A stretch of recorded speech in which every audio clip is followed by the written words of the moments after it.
I'm the Nostalgia Critic guy, remember? So you don't have to. And welcome to the Disney Live Action Remake Month. La la la, la la la, la la la. Disney likes profitable phases, doesn't it? Don't get me wrong, some of the most timeless characters have made money for years, but they also like to focus on what's popular for the moment. Whether it be Disney Channel original movies, DVD sequels, or buying what you thought for a second wasn't theirs, they finally asked the question, what if they combined their timeless stories still making money with their search for fads still making money? And with less creative effort. Hey, they had to continue those timeless stories that already made them money. What if they just told them again? Now we're cooking! The Disney live-action remakes, for the most part, have turned in a huge profit. So much so that at the time this video's released, at least 12 other Disney stories are in the process of being remade. It's like Groundhog Day, except instead of you becoming a better person, the world is becoming continually worse. And one of the earliest hits was Maleficent.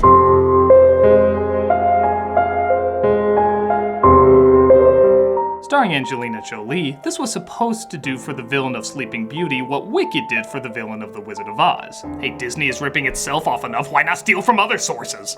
The idea of telling a fairy tale from a different point of view is nothing different, but the advertising for this movie made it look like you were going to be rooting for the bad guy. Like, oh, it feels so good to be so bad, let's root for that anti-hero. And seeing how Maleficent is easily one of Disney's best villains, this could kind of be cool. What we got is... Ow! Ow! Not cool. Is it possible, though, that just like the lead, this is all a misunderstanding and I should look closer to find something of worth? Do all crows secretly have a cool, styling emo stud muffin inside of them? Stay cool, bird boy. Let's take a look at Maleficent. Let us tell an old story anew, and we will see how well you know it. Well, if you're telling it anew, we can't know it. The first line is literally a lie. So there's a kingdom of people and a kingdom of creatures the Na'vi refuse to eat, as a young Maleficent, shown here as taxidermy owl wings on an American Girl doll, is one of the kindest and gentlest of all fairies. I guess they regret calling her Maleficent then. The border guards have to tell her? I want to tell her. Border guards. No, you told last time, so I should tell this time and Thistlewit next time. Fine, thank you. I hope you're laughing your ass off at this because there's 20 minutes of this joy sprinkled all throughout the film. The border guards have found a human thief at the pool of jewels. Sorry. For what, delivering a bad punchline or looking like a CG Barbie dolls? Christ, are those ugly! They find a farm boy named Stefan, who stole a jewel from them, but Maleficent forces him to give it back. She walks him back to his kingdom where he reveals his parents are dead. My parents are dead. Mine too. My horns ripped up my mother's insides at birth, and then I headbutted my father on the way out. They agree to form a friendship over the years and even end up loving each other. She grows up into Angelina Jolie, a fitting choice as she's a mix of beautiful and kind of funny looking. But as you'll see, the writing does little to keep her an interesting character. For several years pass and Stefan was away taking asshole lessons so he could help the king destroy the fairies because... What was the reason again? Crush them! Makes sense. Maleficent is the protector of her kingdom with her tree-beard army, and heads up, nothing in the film is cooler than this scene.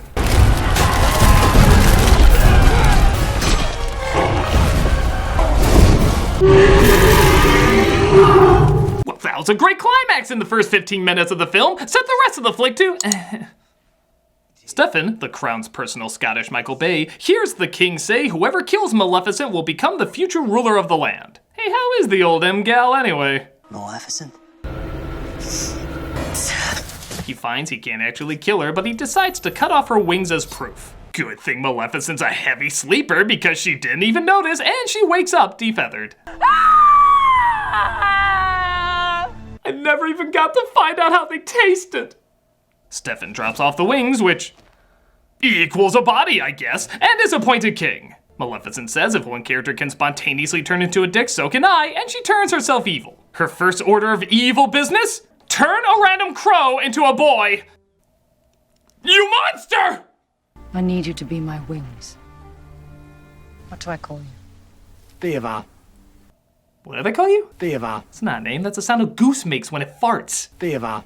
So Maleficent and Beaver decide to turn their kingdom into a den of evil.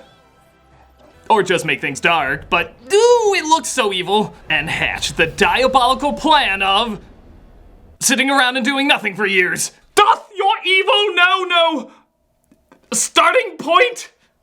Of course, Stefan gets himself a queen who gives birth to a daughter named Aurora, and 3 of the other kingdom's most annoying fairies come to foster peace. I wish for you the gift of beauty.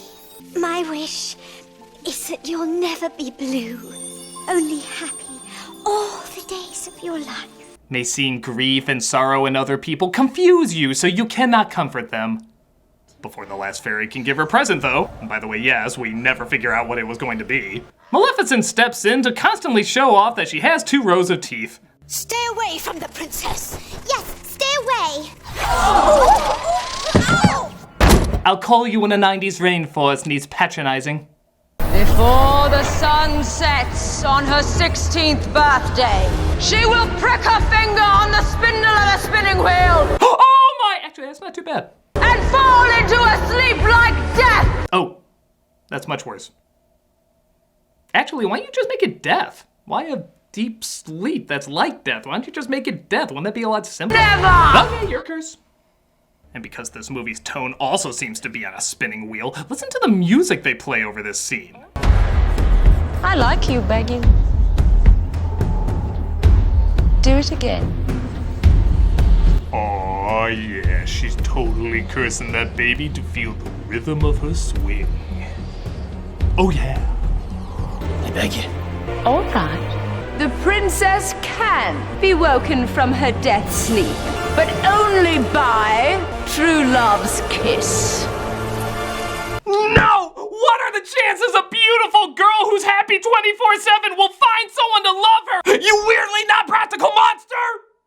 So yeah, as if the fairies weren't pointless enough in this, they don't even offset Maleficent's magic with True Love's Kiss or Sleep Instead of Death Edition. Yeah, don't you remember? That was the last gift that the fairy was supposed to give, but now there's just no gift at all. It's just Maleficent's own idiotic curse that was a lot simpler in the original. On her 16th birthday, she shall prick her finger and die. Oh, wait, there's also like 5 loopholes I myself wanted to put in. I want to be a fair mistress of evil. To make things even dumber, it's the king's idea to give his daughter to the fairies to raise her for 16 years. Why? They in no way show they have an understanding of Maleficent's magic, and they act like bumbling dumbasses. Look at their faces. They can barely even carry this kid. One song of Rock-a-Bye Baby can turn into Rock-a-Bye Baby? Smart! So Maleficent builds a wall around her kingdom. Don't worry, the humans will pay for it. And she reveled in the sorrow that her curse had brought. And the millions of ways it can be overturned. Like, I haven't done the math, but I'm pretty sure it's in the mills. The fairies go to a cottage where they do eventually make themselves bigger. Oh, how fake. Can we go back to the realistic-looking CGI bodies? And as expected, they turn out to be pretty shitty parents. Right down to leaving her outside to be spotted and Maleficent finding them literally before they can even move in. Oh, there goes all that suspense. Oh, wait, I take it back. There actually is a lot of suspense. Suspense that these 3 lobotomized hocus-pocus stooges will kill the child before Maleficent does. In fact, Maleficent saves Aurora from their benign child-slaughtering ways and even ends up raising her more than the fairies do. I'm not even joking. That's what happens over all these years. Look, I'm open to a different interpretation, but the fairies in the original were clumsy, but loving and caring and charming. These 3 literally let the baby almost die on several occasions and sleep through half of it and fight through the other half. They're despicably unlikable. In fact, they're easier to hate than the character you're supposed to hate. Actually, yeah, let's talk about her for a bit. It's clear what Disney's trying to do. They're trying to go the Wicked route of taking a famous villain with no sympathy and making her a misunderstood hero. But here's the thing. The original Wicked Witch from The Wizard of Oz is a thug. She's a simpleton with a low vocabulary who uses blunt force to get whatever she wants. There's supposed to be no charm to her. So in Wicked, it's compelling when you see her as the opposite. A smart, fragile, charismatic, yet misunderstood outcast who got blamed for everything because she was different. And didn't always know how to fight back. You can easily see how this world would make up a story about her being this villain. With Sleeping Beauty, Maleficent is already a charming, charismatic, and sophisticated villain. She has her outbursts, of course, but there's always a charm and grace to whatever she does. You love how smart, elegant, and diabolical she can be. So to make this work, you would have to do the opposite. And A, I'm not sure that's what this movie does, and B, if it does, it doesn't do it well. She's not simple enough to have a charming naivete, but she's also not intelligent enough to be diabolical or menacing. Her actions half the time are pulling pranks on the fairies or trying to scare the baby with faces. And when it doesn't work, she says, "I hate you," like a 5th grader. So on no level does this come together. It can't go all the way with what it originally was, but it can't go all the way with the opposite either. She's the badass mistress of all. Oh, she looks so cute when a kid hugs her. I'm so behind her being a badass villain, except when they're trying to make her a cute, awkward babysitter. Oh, mistress of all evil? How about mistress of just stopping Home Alone sequels in her spare time? Though that would be a welcome gift.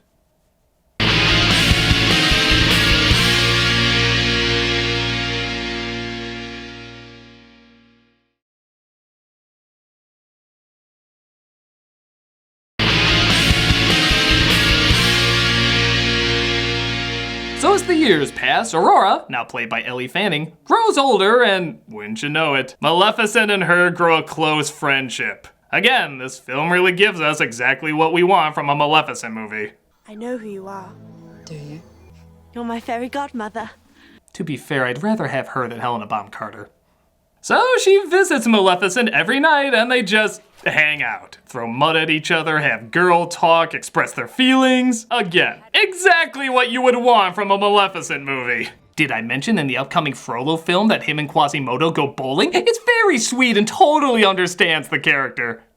In fact, she gets along so well with Aurora that she even tries lifting the curse, but she finds she can't. Yeah, apparently even she doesn't know what the hell her powers can do. There is an evil in this world. I can take care of myself.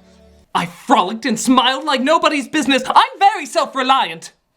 Lucky though, a young prince named Philip is wandering through the forest and comes across Aurora. It's love at first. Goodbye. Small talk. Hey, it's still more dialogue than they had in the original film. Thus, Maleficent and Baba discuss if the prince can break the spell. True love's kiss, remember? It can break the spell. True love's kiss. I cursed her that way because there is no such thing. It's a very abstract, open to interpretation spell. So on the eve of her 16th birthday, Aurora tells the fairies that she's leaving them. Way to add to the mood. And they accidentally blurt out who she really is. We are taking you back to your father. You told me my parents were dead. It's almost like you're awful people! Aurora clarifies this with her real parent, Maleficent. Did you hear how stupid that sounded? That's the story! And she also discovers that Maleficent is the one who cursed her. Don't touch me. You're the evil that's in the world. No, actually, that's the good version, but this one is at least dumb. She makes her way to her real father, who has slowly been growing insane over the years, resulting in his voice sounding even sillier than it did before. You look just like your mother. I told those 3 idiots. They brought you back a day too soon. Lock her up in her room. Did they replace him with a shrinking Scrooge McDuck? How am I supposed to be intimidated by that voice? Maleficent thinks the prince's kiss might work, so she knocks him out and tries taking him to the palace where Aurora is. She of course pricks her finger and goes into a deep sleep, throwing her father's voice into a gargling rage. Look at her. Look at what you've done. She's only sleeping. Oh my god, have they invented pesticide yet? Where's your bedside manners? She's only sleeping. She's only sleeping forever! David Tennant sucking helium balloons would sound more intimidating than this guy. The prince tries kissing her, but it doesn't work. So Maleficent goes in and... Don't get too excited. It's the Frozen logic, the love for a family member over a romantic love, and since the spell already has enough fine print, it counts. However, the crazy old white dude reveals he's the villain and not the scary-looking green lady, because again, if we're not gonna tell this story, we might as well tell this one. And the guards entrap her, but she turns into a dragon. I feel like there's several instances where that could have come in handy. I need you to be my wings. Turn yourself into something with wings, like in the original. And Aurora breaks open Maleficent's wings that fly directly to her. Yay, a Sleeping Beauty teamed up with Maleficent to fight an old crazy guy! Yeah, sorry, no part of that is cooler than this.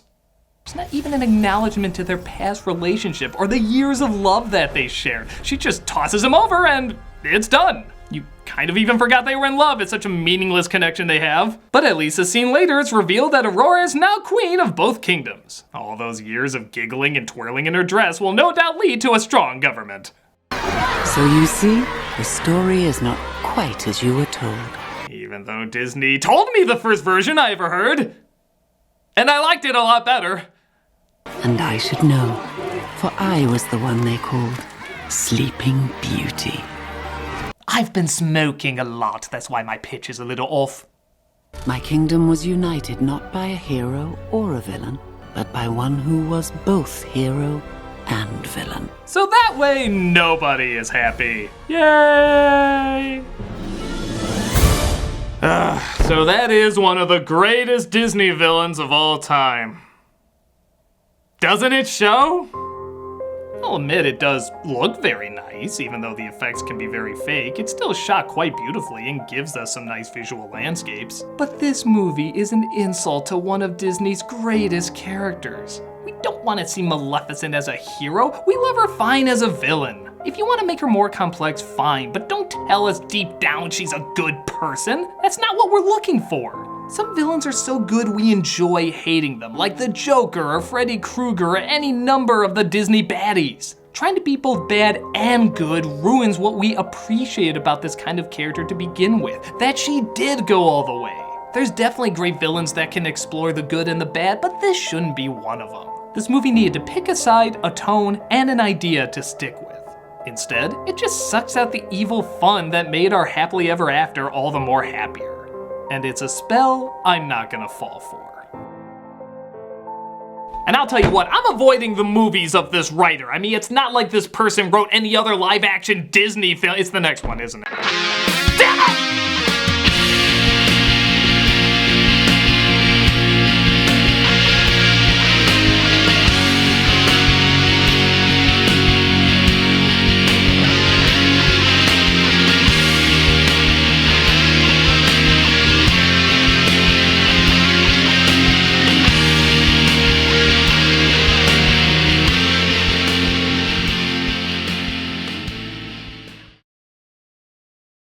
Viva.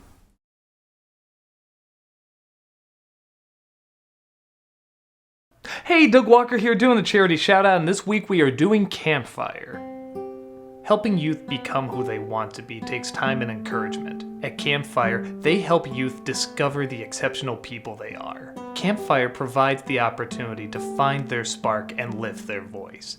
With 54 councils nationwide, last year they served more than 175,000 youths and teens, their families, and community members across 1,300 program sites in 25 states. The research-based Thriveology framework helps your kids and teens succeed right now. If you look at their site and their YouTube channel, you can see all the young people they're inspiring, giving lessons to, and shaping to make the world a stronger place. Check out the link below and see how you can spark a fire in somebody's life.